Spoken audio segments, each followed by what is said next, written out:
क्या आपने कभी सोचा है कि त्रैलोक्य का सबसे शक्तिशाली राक्षस रावण कैसे बना इतना बलशाली और असाधारण? क्या आपने कभी सोचा है कि जो राक्षस देवताओं को भी चुनौती दे सकता था, उसके भीतर ज्ञान का महासागर भी छिपा था? क्यों रावण, जिसने इतनी शक्ति अर्जित की, फिर भी अपने अहंकार और लालसा के कारण स्वयं अपने विनाश की ओर बढ़ गया? वह एक ऐसा पात्र था जिसे लोग राक्षस भी कहते हैं और महाज्ञानी भी। वह एक ऐसा राजा था जिसे अहंकार ने विनाश की ओर धकेला, पर उसकी गाथा केवल बुराई की नहीं, बल्कि अद्भुत ज्ञान, तपस्या और शक्ति की भी है।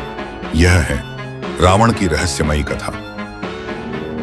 हर महान कथा का आरंभ होता है किसी मिलन से, और रावण की कथा का आरंभ हुआ जब तपस्वी ऋषि विश्रवा का मार्ग टकराया राक्षस कुल की कन्या कैकसी से। यह विवाह केवल दो व्यक्तियों का मिलन न था, बल्कि दो संसारों की टकराहट थी। एक ओर तप और ज्ञान की शक्ति, दूसरी ओर महत्वाकांक्षा और सामर्थ्य की अग्नि। ऋषि पुलस्त्य के वंशज विश्रवा, उनका जीवन एकांत और तपस्या में बीत रहा था। वे ब्रह्म ज्ञान और वैदिक विद्या के ज्ञाता थे। देवता तक उनकी साधना का सम्मान करते थे। देववाणी आकाश से, ऋषि विश्रवा, तुम्हारा तेज तीनों लोकों में फैल रहा है, पर समय आ रहा है जब तुम्हारी संतानें सृष्टि की दिशा बदलेंगी। ऋषि विश्रवा इस रहस्यमयी संकेत को समझ न सके, पर नियति उनके लिए कुछ और ही लिख चुकी थी। दूसरी ओर राक्षस राज सुमाली था। उसका वंश धीरे धीरे क्षीण हो रहा था। उसकी पुत्री कैकसी सौंदर्य और साहस की प्रतिमूर्ति, परंतु उसके भीतर महत्वाकांक्षा की आग प्रज्वलित थी। सुमाली कैकसी से, पुत्री, हमारा कुल पतन की ओर जा रहा है। तुम्हें ऐसा वर ढूंढना होगा जिसकी संतानें हमारे वंश को पुनः गौरव दिलाएं। कैकसी दृढ़ स्वर, पिताश्री, मैं ऐसा ही वर चुनूंगी जो तेज में अद्वितीय हो, ज्ञान में अपराजेय हो, और जिसकी संतानें तीनों लोकों पर शासन करें। कैकसी ने निश्चय किया कि वह किसी साधारण राक्षस से विवाह नहीं करेगी। वह उस पुरुष को खोजने निकली जो सृष्टि का संतुलन बदल सके, और उसकी खोज उसे ले आई ऋषि विश्रवा के आश्रम तक। कैकसी आश्रम पहुंचकर मन ही मन, यह है विश्रवा, तप और ज्ञान की मूर्ति। यदि मैं इन्हें अपना वर बनाऊं तो मेरी संतानें अपराजेय होंगी। आश्रम में तपमग्न ऋषि विश्रवा अचानक एक दिव्य आभा से चौंक उठे। वहां खड़ी थी कैकसी, राक्षस कुल की कन्या। विश्रवा आश्चर्य से, कन्या, तुम कौन हो और तपस्वियों के इस पद पर क्यों आई हो? कैकसी विनम्र स्वर में, हे महर्षि, मैं राक्षस कुल की कन्या कैकसी हूं। मैं आपके तेज और ज्ञान से अभिभूत होकर यहाँ आई हूं। आपको अपना जीवन साथी बनाना चाहती हूं। ऋषि विश्रवा क्षण भर को मौन हो गए। उन्होंने अपने ध्यान में देखा आने वाली संतानें और उनका प्रभाव। विश्रवा गंभीर स्वर, कैकसी, तुम्हारा प्रस्ताव सरल नहीं है। तुम राक्षस कुल से हो, मैं तपस्वियों के वंश से। इस मिलन से जन्म लेने वाली संतानें अद्भुत होंगी, पर उनमें से कुछ का मार्ग अंधकार से होकर गुजरेगा। कैकसी आत्मविश्वास से, मैं जानती हूं हे स्वामी, पर मैं चाहती हूं कि मेरी संतानें तीनों लोकों को अपनी शक्ति से झुका दें, चाहे देव हों, दानव हों या मनुष्य। ऋषि विश्रवा ने समझ लिया कि यह मिलन केवल प्रेम का नहीं, नियति का है। उन्होंने विवाह का संकल्प स्वीकार कर लिया। ऋषि विश्रवा और कैकसी का विवाह हुआ। यह विवाह दो लोकों के संगम का प्रतीक था। एक ओर तप और शांति, दूसरी ओर महत्वाकांक्षा और शक्ति की लालसा। विश्रवा मंत्रोच्चार के बाद, अब से तुम मेरी धर्मपत्नी हो और हमारी संतानें सृष्टि के संतुलन का निर्धारण करेंगी। देवताओं ने आकाश से यह दृश्य देखा और उनके हृदय में आशंका भर गई। समय बीता, कैकसी गर्भवती हुई, पर यह गर्भ सामान्य न था। जैसे जैसे दिन बढ़ते, वैसे वैसे उनकी देह से विचित्र आभा निकलती। कभी उनके चारों ओर अग्नि की गर्माहट होती, कभी ठंडी हवाओं का स्पर्श। देवताओं ने आकाश से यह दृश्य देखा और चिंतित हो उठे। इंद्र चिंतित स्वर, यह कोई साधारण गर्भ नहीं है। इससे जो जन्म लेगा वह हमारे लिए संकट बनेगा। नारद गंभीर स्वर, देवेंद्र, यह सृष्टि का संतुलन है। जहां शक्ति है वहां संतुलन भी होगा। पर हां, यह बालक निश्चय ही अद्वितीय होगा। अंततः वह घड़ी आई। आकाश में अंधकार छा गया। बिजलियां चमकी गरजते बादल मानो घोषणा कर रहे थे कि कुछ असाधारण होने वाला है। कैकसी ने 3 पुत्रों को जन्म दिया। पहला कुंभकर्ण, जो आकार और बल में अद्वितीय था। दूसरा विभीषण, जो शांत, संयमी और धर्मात्मा था। और तीसरा रावण। यह बालक साधारण नहीं है। इसकी आंखों में ज्ञान है, पर उसी ज्ञान में छिपा है अंधकार। रावण के जन्म के साथ ही धरती कांप उठी। देवताओं को भय हुआ, ऋषियों ने संकेत पढ़ लिया और राक्षसों ने इसे अपने साम्राज्य की पुनर्जन्मित शक्ति माना। बालक रावण असाधारण था। कुछ ही समय में उसने वेद, शास्त्र, आयुर्वेद और खगोल विद्या का ज्ञान प्राप्त कर लिया। उसकी स्मरण शक्ति अद्भुत थी। वह वीणा वादन में निपुण था। कहा जाता है कि उसके 10 शीश उसकी असाधारण बुद्धि का प्रतीक थे। मानो 10 दिशाओं से वह ज्ञान अर्जित करता हो। विश्रवा आनंद से, यह मेरा पुत्र नहीं, स्वयं विद्या का सागर है। इसकी बुद्धि किसी देवता से कम नहीं। परंतु जहां ज्ञान था, वहीं महत्वाकांक्षा भी पनप रही थी। रावण का बाल मन बार बार पूछता, मैं केवल विद्वान क्यों रहूं? मैं राजा क्यों न बनूं? मैं शासक क्यों न बनूं? मां कैकसी ने रावण के भीतर महत्वाकांक्षा की अग्नि को और भड़काया। वह अपने पुत्र में केवल विद्वत्ता नहीं, बल्कि साम्राज्य का भविष्य देखती थी। कैकसी रावण से, पुत्र, तुम केवल ऋषि का वंशज नहीं, तुम राक्षस कुल के उत्तराधिकारी भी हो। विश्रवा गंभीर स्वर, तुम्हारा भाग्य है कि तीनों लोग तुम्हारे चरणों में झुकें। इन वचनों ने रावण के हृदय पर गहरी छाप छोड़ी। उसकी आंखों में महत्वाकांक्षा का प्रकाश चमक उठा। अब वह केवल विद्वान न रहकर शक्ति की ओर बढ़ना चाहता था। रावण ने शीघ्र ही वेदों के साथ साथ तंत्र और मायावी विद्याओं में भी दक्षता प्राप्त कर ली। उसकी प्रतिभा इतनी असाधारण थी कि देवता भी उसकी क्षमता से विचलित हो उठे। पर धीरे धीरे यह प्रतिभा घमंड में बदलने लगी। रावण अहंकार से, मैं 10 शीशों वाला रावण हूं। कोई ज्ञान ऐसा नहीं जो मुझसे छिपा हो, कोई शक्ति ऐसी नहीं जो मुझे रोक सके। यहीं से उसके भीतर का अंधकार गहराने लगा। ज्ञान और शक्ति का यह संगम अब उसे एक ऐसे मार्ग की ओर ले जा रहा था जहां से उसका टकराव होगा स्वयं देवताओं से। त्रैलोक्य का सबसे भयंकर राक्षस दशानन रावण, जिसके 10 सिर और अपार शक्ति के बारे में देवता भी डरते थे। परंतु रावण की असली शक्ति छिपी थी उसके भीतर समाया एक रहस्य जो उसे लगभग अमर बना देता था।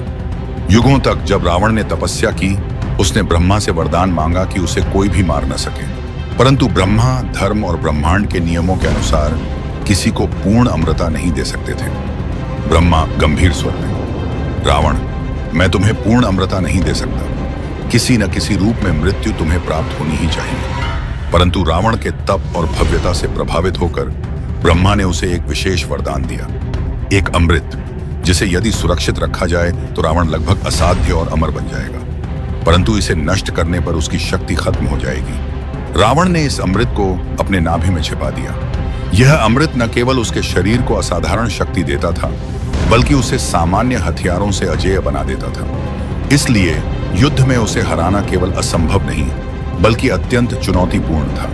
लंका में उसकी विजय और अपराजेयता का अहंकार पनप गया। अमृत पाने के बाद रावण ने असली तपस्या शुरू की, महादेव की तपस्या। यह तपस्या इतनी भयानक थी कि देवता भी विचलित हो उठे। जंगल के बीच एकांत स्थल में चारों ओर सूखी हवाएं चल रही थीं। धरती पर खून से भीगी हुई घास थी, क्योंकि रावण अपने शरीर की आहुति देकर तप कर रहा था। उसकी आंखें बंद थीं।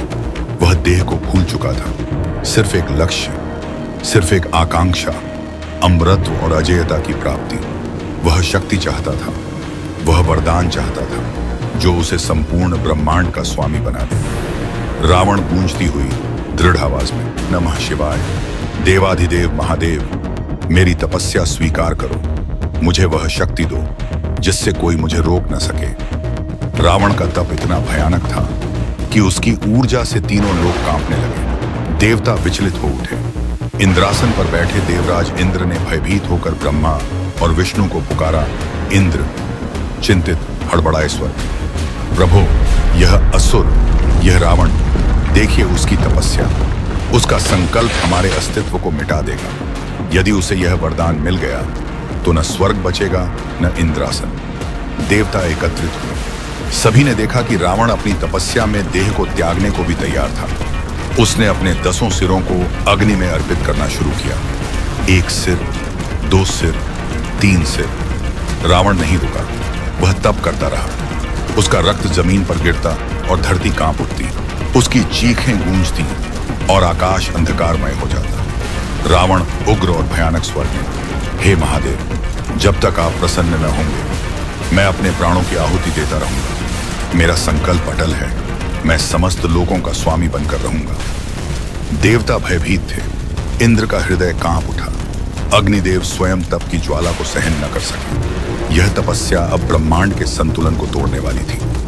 और तभी अंधकार छूट गया, आकाश में त्रिशूल की आभा चमकी, डमरू की ध्वनि गूंज उठी। महादेव अपने विराट रूप में प्रकट हुए। महादेव गंभीर गूंजती हुई आवाज में, रावण, तुम्हारी तपस्या ने मुझे प्रसन्न कर दिया है। तुम्हारे त्याग और संकल्प की कोई तुलना नहीं।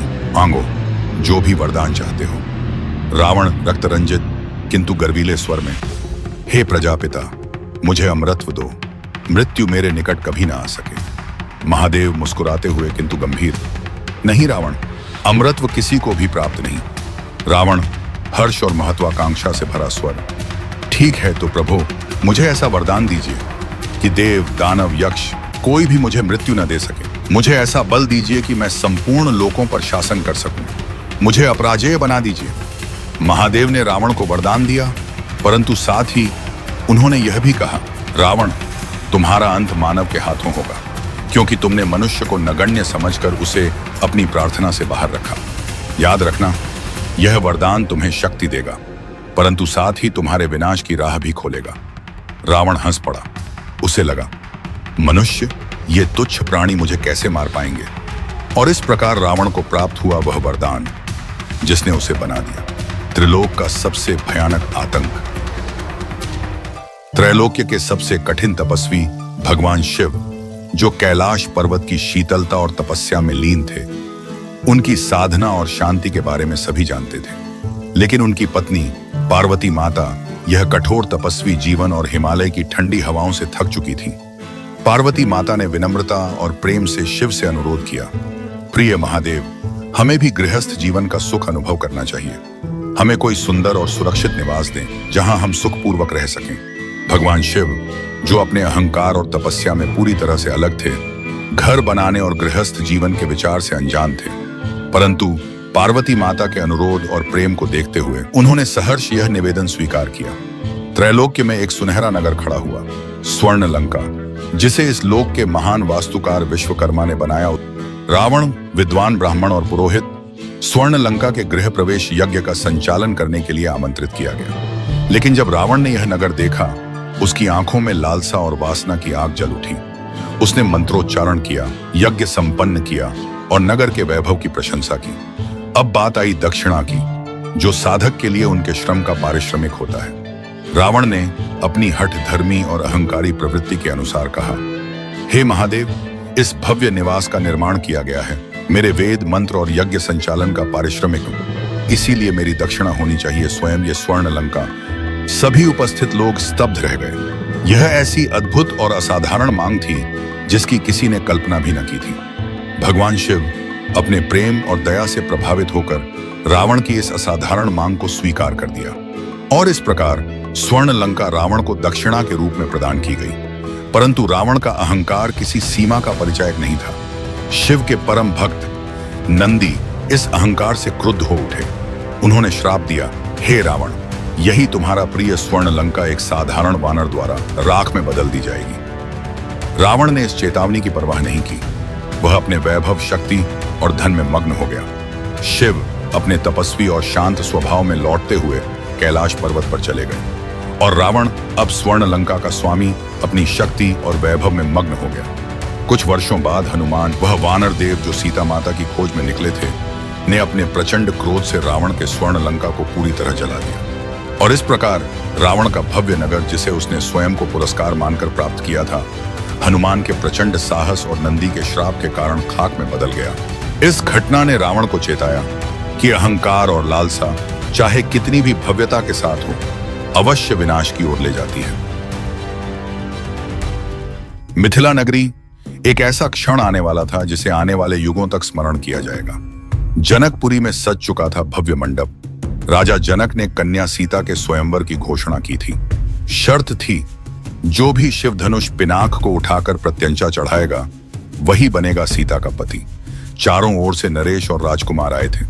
मगध, कौशाम्बी, काशी, सभी राज्यों के नायक उपस्थित थे और उन्हीं में से एक था रावण, लंका का सम्राट, त्रिलोक विजयी रावण। उसके मन में अहंकार की ज्वाला जल रही थी। वह सोच रहा था, जिस धनुष को मैंने युद्ध भूमि में देखा है, जिसे उठाना भी देवताओं के बस की बात नहीं, उसे उठाकर मैं सीता को सहज ही प्राप्त कर लूंगा। सभा, हलचल भरे स्वर। रावण आ गया, लंका का महाप्रभु। रावण आगे बढ़ा। उसकी आंखों में गर्व था और चेहरे पर क्रोधमयी मुस्कान। वह सीधा बढ़ा उस शिव धनुष की ओर जिस पर सभी की दृष्टि टिकी हुई थी। रावण घमंडी स्वर में, मैं रावण हूं, दशानन, त्रिलोक का विजेता। यह धनुष क्या है मेरे लिए?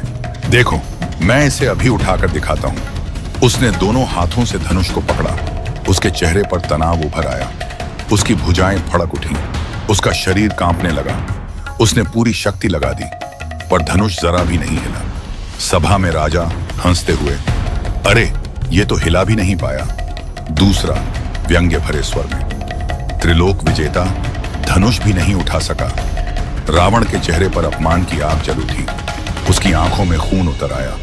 उसका गर्व, उसका अहंकार सब तिरस्कृत हो चुका था। जनकपुरी की सभा में उसके साम्राज्य का आतंक फीका पड़ चुका था।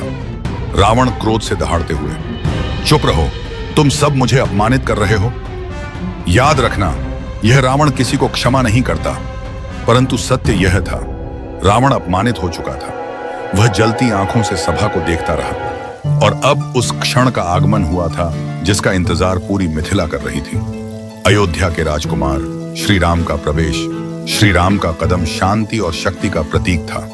उसकी दृष्टि में सादगी और अडिग साहस झलक रहा था और अब सामने था वह महाप्रभु धनुष, पनाक। सभा में सबकी निगाहें तन्मय हो गई। राम ने शांतिपूर्वक धनुष उठाया। एक क्षण के लिए समय थम सा गया और फिर उन्होंने पूर्ण शक्ति से धनुष तोड़ दिया। सभा आश्चर्यचकित स्वर में, वाह, अद्भुत! राम ने धनुष तोड़ दिया और इस क्षण रावण, जो त्रिलोक का अपराजय सम्राट समझता था, उसके अहंकार पर भयानक चोट लगी। सभा में सब उसकी ओर देखकर हंस रहे थे और रावण अपने महान अहंकार के साथ अपमान की आग में जल उठा।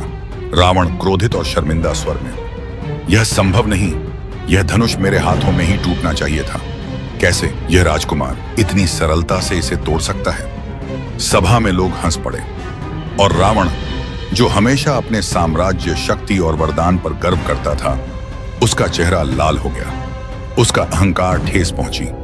उस क्षण उसने महसूस किया कि शक्ति और वरदान भी व्यर्थ हो सकते हैं यदि साहस और धर्म उसके सामने हो। यह अपमान रावण के मन में एक चिंगारी बन गया। यह वही चिंगारी थी जो भविष्य में उसे सीता हरण और त्रैलोक्य युद्ध की ओर ले जाएगी। उस दिन मिथिला में रावण केवल हार नहीं गया, वह अपमानित हुआ और उसकी अहंकार की ज्वाला और भी भड़क उठी।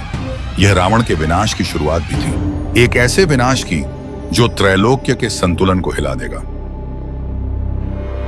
कुछ वर्षों बाद राजनीतिक षड्यंत्र और कैकेयी के वचनों के कारण अयोध्या के राजकुमार राम को 14 वर्षों का वनवास मिला। धर्म का पालन करते हुए वे सीता और लक्ष्मण संग अरण्य की ओर निकल पड़े। वहीं एक दिन वन में राम, सीता और लक्ष्मण विश्राम कर रहे थे, परंतु रावण, जो मिथिला में हुए अपमान का बदला लेना चाहता था, उसने एक चतुर और खतरनाक योजना बनाई। उसने अपने भ्राता मारीचा से कहा, तुम जादुई सोने के हिरण में बदलो, राम को मोहित करो और उन्हें दूर ले जाओ, तभी मैं सीता के पास पहुंचकर उन्हें अपने जाल में फंसा सकूं। सीता माता ने हिरण की ओर आकर्षित होकर कहा, लक्ष्मण देखो, यह हिरण कितना अद्भुत है, मैं इसे पकड़ना चाहती हूं। लक्ष्मण सावधान स्वर में, माता, यह साधारण हिरण नहीं है, शायद यह कोई छल हो सकता है। लेकिन सीता की जिज्ञासा और मासूमियत ने उसे हिरण का पीछा करने के लिए प्रेरित किया। राम और लक्ष्मण हिरण के पीछे जंगल में चले गए और उसी समय रावण ने अपना रूप बदल लिया। वह अब वृद्ध संत या भिक्षुक बनकर सीता के पास आया। भिक्षुक का रूप धारण किए रावण ने सीता माता से भिक्षा मांगी, परंतु लक्ष्मण रेखा ने उसे छूने नहीं दिया। रावण, यदि तुम सम्मानपूर्वक भिक्षा देने के लिए बाहर नहीं आई तो मैं तुम्हें और तुम्हारे पति को श्राप दूंगा। सीता माता अल्प विचार और मासूमियत के साथ रावण की बातों में फंस गई। उन्होंने कदम बढ़ाया और लक्ष्मण रेखा, जो उन्हें सुरक्षित करती थी, पार कर दी। और तभी रावण ने अपना असली रूप प्रकट किया, भयंकर, शक्तिशाली और दुष्ट। उसने तुरंत सीता माता को जबरन पकड़ लिया और अपने पुष्पक विमान में बैठा लिया। सीता माता के चिल्लाने और रोने के बीच रावण तेजी से उड़ान भरता है। वन की शांति टूट गई और राम, जो हिरण का पीछा कर रहे थे, अब समझ गए कि यह केवल छल था। सीता माता का अपहरण हो चुका है और इस प्रकार रावण की चालाकीपूर्ण योजना सफल हुई, जिसने त्रैलोक्य के भविष्य को बदल दिया। राम और रावण के अंतिम युद्ध की दिशा तय हुई। लंका नगरी में रावण का अहंकार और लालसा चरम पर था, परंतु अब राम ने अपनी सेना तैयार कर ली थी। वानर, मानव और यक्ष सब राम के आदेशों में जुट गए और युद्ध की छाया लंका पर मंडराने लगी। राम और उनके अनुयायियों ने सीता की मुक्ति के लिए लंका की ओर रुख किया। वन और समुद्र के पार वीरता और साहस से भरी यह यात्रा अब त्रैलोक्य के इतिहास में दर्ज होने वाली थी। लंका पहुंचते ही युद्ध प्रारंभ हुआ। रावण ने अपनी 10 भुजाओं और महानास्त्रों के साथ युद्ध मैदान में कदम रखा। धरती कांप रही थी, आकाश गरज रहा था और सीता अशोक वाटिका में राम की विजय की प्रतीक्षा कर रही थी। लंका का युद्ध अपने चरम पर था। राम और रावण आमने सामने खड़े थे। राम अपने धनुष से बाण पर बाण चला रहे थे, लेकिन आश्चर्य, हर बाण रावण के शरीर को भेदने के बाद भी वह पुनः जीवित हो उठता। रावण हंसता हुआ कहता, राम, तुम्हारे सारे अस्त्र मेरे लिए व्यर्थ हैं। मैं अमर हूं, मुझे कोई मार नहीं सकता। तुम्हारे सभी प्रयास विफल हो जाएंगे। राम ने जब देखा कि उनके बाणों का रावण पर कोई असर नहीं हो रहा, तो वे चिंतित हो उठे। उनकी आंखों में प्रश्न था, आखिर रावण को किस शक्ति ने अजेय बना दिया है। तभी युद्ध भूमि में विभीषण आए। वे रावण के छोटे भाई थे, परंतु धर्म और सत्य के मार्ग पर चलने वाले। उन्होंने राम को रावण का गुप्त रहस्य बताया। विभीषण गंभीर स्वर में, हे राम, रावण कोई साधारण योद्धा नहीं है। उसने कठोर तपस्या करके ब्रह्मा जी से वरदान पाया था। उसके शरीर में एक अमृत कुंड है। उसके नाभि में अमृत का भंडार सुरक्षित है। जब तक उसकी नाभि अक्षत है, उसे कोई भी नहीं मार सकता। वह बार बार जीवित होता रहेगा। राम ने यह रहस्य सुना और उनकी आंखों में दृढ़ संकल्प जागा। अब वे समझ गए थे कि रावण का अंत कैसे होगा। राम ने अपने धनुष पर ब्रह्मास्त्र चढ़ाया। उनकी दृष्टि सीधे रावण की नाभि पर टिक गई। पूरा युद्ध भूमि स्तब्ध हो गया। राम दृढ़ स्वर में, हे महाज्ञानी रावण, तेरा अहंकार अब समाप्त होगा। आज धर्म की विजय और अधर्म का अंत निश्चित है। राम ने अपने धनुष से दिव्य बाण छोड़ा।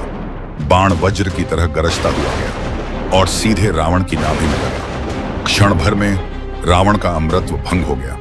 उसका विशाल शरीर युद्ध भूमि में धराशायी हो गया। लंका की धरती कांप उठी। वह क्षण था जब अजेय रावण का अंत हुआ। इस प्रकार राम ने केवल बल से नहीं, बल्कि ज्ञान और रहस्य को जानकर रावण का वध किया और यह सिद्ध किया कि अधर्म कितना भी शक्तिशाली क्यों न हो, धर्म के आगे उसका अंत निश्चित है। लंका का विनाश, रावण का अंत और सीता की मुक्ति, सबने त्रैलोक्य में धर्म और सत्य की शक्ति को स्थापित किया। अहंकार और लालसा की ज्वाला शांति और न्याय की रोशनी के सामने फीकी पड़ गई। त्रैलोक्य में रावण वह केवल एक शक्तिशाली राक्षस ही नहीं था, वह था महाज्ञानी। एक ऐसा राक्षस जिसे विद्या, संगीत, मंत्र, यंत्र और रणनीति में महारत प्राप्त थी। महाज्ञानी रावण ने सोचा कि उसकी विद्या और शक्ति से कोई उसे हरा नहीं सकता। उसने अपने ज्ञान का प्रयोग केवल अपने अहंकार और लालसा की पूर्ति के लिए किया। सीता माता का हरण, स्वर्ण लंका का निर्माण और देवताओं का अपमान, और यही विद्या और अहंकार का मिश्रण आखिरकार उसके विनाश का कारण बन गया। हनुमान और राम जैसे सरल और धैर्यवान योद्धाओं ने उसकी चालाकी और विद्या को परखा और उसी विद्या और अहंकार के कारण उसे मर्यादा और धर्म का सबक मिला। तो यह थी कहानी उस महाज्ञानी राक्षस की जिसने विद्या और शक्ति में अद्वितीय स्थान पाया, लेकिन अहंकार और लालसा के जाल में फंसकर अंततः अपने ही ज्ञान और शक्ति के कारण गिरा। अगर आपको यह वीडियो पसंद आया हो तो लाइक जरूर करें, अपनी राय कमेंट में बताएं और ऐसे ही पौराणिक किस्से सुनने के लिए हमारे चैनल को सब्सक्राइब करना न भूलें। बेल आइकॉन दबाइए ताकि हर नई कहानी सबसे पहले आप तक पहुंचे। और हाँ, इस वीडियो को अपने दोस्तों और परिवार के साथ शेयर जरूर करें, क्योंकि कथाएं तभी जीवित रहती हैं जब हम उन्हें आगे बढ़ाते हैं। मिलते हैं अगली रोचक कथा में।